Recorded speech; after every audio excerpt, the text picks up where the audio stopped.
Hey guys, hello everyone. Welcome back to English with Ramesh. Hope you are doing great.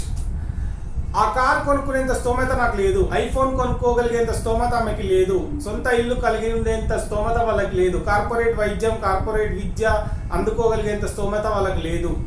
So ఇలాంటి ఆర్థికంగా వాళ్ళకంత డబ్బు లేదు, అంత భరించగలిగేంత డబ్బు వాళ్ళ దగ్గర లేదు అనే సిచ్యువేషన్లో మనం చాలా సెంటెన్సెస్ని డైలీ లైఫ్లో మాట్లాడుతూ ఉంటాం.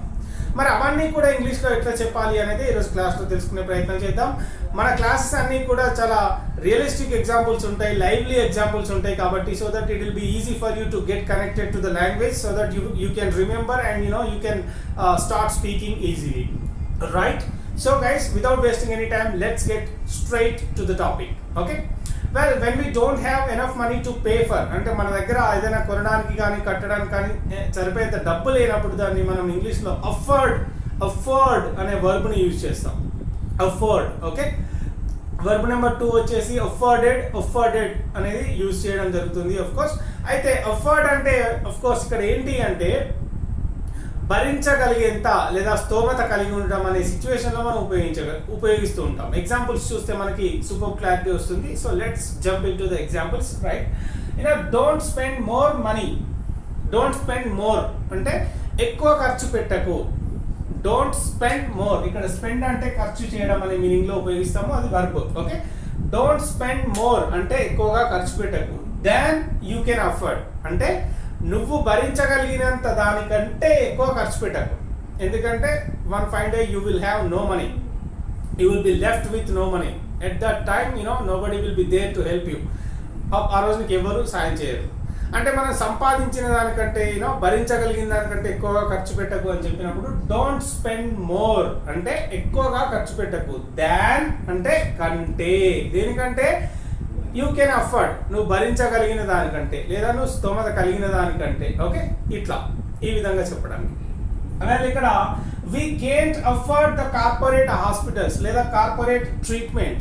We cannot afford. Of course 80% of Indians can't afford the corporate treatment because they suck the blood of the people. వాళ్ళు రక్తం తాగుతారు కాబట్టి జనాలది ఏంటి, వాళ్ళు కార్పొరేట్ వైద్యాన్ని వాళ్ళు భరించలేరు. మనం భరించలేము కదా, ఎందుకంటే they charge lakhs and lakhs of money and we are not able to pay. We cannot afford that అంటే మనం భరించలేము, అంత స్తోమత మన దగ్గర ఉందా corporate treatment? No.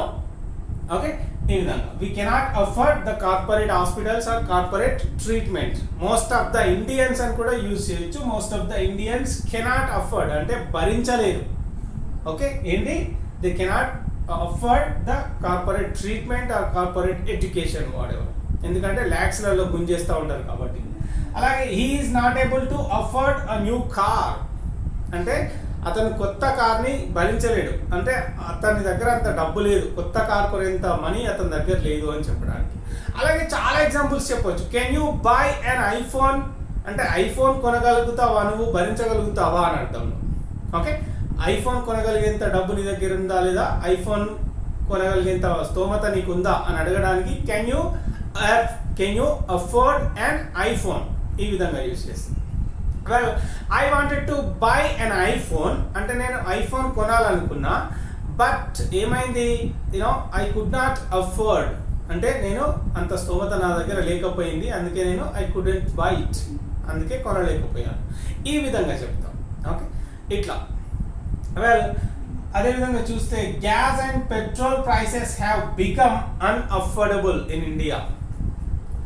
Gas and petrol prices have అన్అఫోర్డబుల్ in India అంటే ఇక్కడ అఫోర్డబుల్ అంటేనేమో భరించగలిగినంత, దానికి యాంటోనిమ్ ఏంటి, అన్అఫోర్డబుల్ అంటే భరించలేనంతగా పెరిగిపోయినాయి ఇండియాలో. ఏంటి, gas and petrol prices. Not only Sachin and Virat, of course petrol కూడా సెంచరీలు కొట్టేస్తుంది ఇండియాలో. Anyway, gas and petrol prices have become అన్అఫోర్డబుల్ అంటే భరించలేనంతగా పెరిగిపోయినాయి. ఓకే, ఈ విధంగా చెప్పడానికి. ఇక్కడ అఫోర్డ్ అనేది వర్బ్ అయితే అఫోర్డబుల్ అనేది యాడ్జెక్టివ్, భరించగలిగినంత. తర్వాత అన్అఫోర్డబుల్ అనేది నెగిటివ్, లైక్ యాంటోనిమ్ అంటే వ్యతిరేక పదాలను చెప్పుకుంటాం కదా. అఫోర్డబుల్కి యాంటోనిమ్ ఏంటి అంటే అన్అఫోర్డబుల్. భరించగలిగినంత అంటే ద ప్రైసెస్ ఆర్ అఫోర్డబుల్ అంటే ధరలు భరించగలిగినంత ఉన్నాయి అని చెప్పడానికి. ఓకే, యూనో చెప్తుంటాం due to lockdown and the prices of vegetables have become unaffordable. Lockdown కారణంగా కూరగాయల ధరలు పెరిగిపోయినాయి అని చెప్పడానికి, భరించలేనంతగా మారిపోయినాయి అని చెప్పడానికి. Well having crossed century the gas and petrol prices have become అన్అఫోర్డబుల్. Gas and gas ధర కావచ్చు, పెట్రోల్ ప్రైస్ కావచ్చు, అన్నీ కూడా ఏమైపోయినాయి, ఘోరంగా పెరిగిపోయినాయి. So that they have become unaffordable, భరించలేనంతగా పెరిగిపోయినాయి అని చెప్పడానికి. I will be able to afford an iPhone next year. Next year అంటే నాకు శాలరీలో హైక్ వస్తుంది లేకుంటే పెరుగుతుంది అని కావచ్చు, చెప్తూ ఉంటాం కదా. Next year they will be able to afford an iPhone అంటే వాళ్ళు ఐఫోన్ కొనుక్కోగలిగేంత స్తోమత కలిగి ఉంటారు. లేదా ఇంకా చెప్పొచ్చు, they will be able to afford a new house.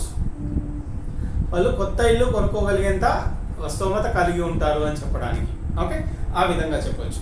అలాగే చూసినట్టయితే ఇక్కడ though he was not able to afford, అతను స్తోమత కలిగి లేకపోయినప్పటికీ ఏం చేసిండు, he bought the new car అంటే కొత్త కార్ కొనుక్కున్నాడు. యాక్చువల్గా ఏంటి, he was not able to afford a new car. అతనికి ఆ కొత్త కార్ కొనుక్కోగలిగేంత స్తోమత అతని దగ్గర లేదు, అయినా కూడా ఏం చేసిండు, he bought the new car, అతను కొత్త కార్ కొనుక్కున్నాడు అని చెప్పడానికి.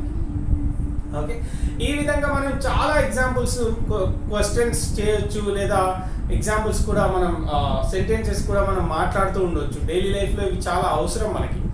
Okay, can you afford a new bike? మన ఫ్రెండ్ని అడుగుతున్నాం, కొత్త బైక్ని కొనగలుగుతావా నువ్వు, లేదా కొనగలిగేంత డబ్బు నీ దగ్గర ఉందా అని అడిగినప్పుడు can you buy this new bike, లేదా can you buy that new mobile, ఆ కొత్త మొబైల్ కొనుక్కోగలిగేంత స్తోమత కలిగి ఉన్నవా, అంత కొనగలుగుతావా నువ్వు అడగడానికి మనం ఇది యూజ్ చేస్తూ ఉంటాం. ఓకే, అఫోర్డ్ అనేది వర్బ్ నెంబర్ 2 వచ్చేసి అఫోర్డెడ్ అండ్ అఫోర్డెడ్. అఫ్ కోర్స్ ఇక్కడ హీ షీట్తో అయితే అఫోర్డ్స్ అని ఉపయోగిస్తాము. In the coming classes we'll be talking more about this verbs and adjectives anyway. Okay, వీటికి అడ్వాన్స్డ్ క్లాస్ అనేది నెక్స్ట్ కమింగ్ క్లాసెస్లో డిస్కస్ చేసే ప్రయత్నం చేద్దాం.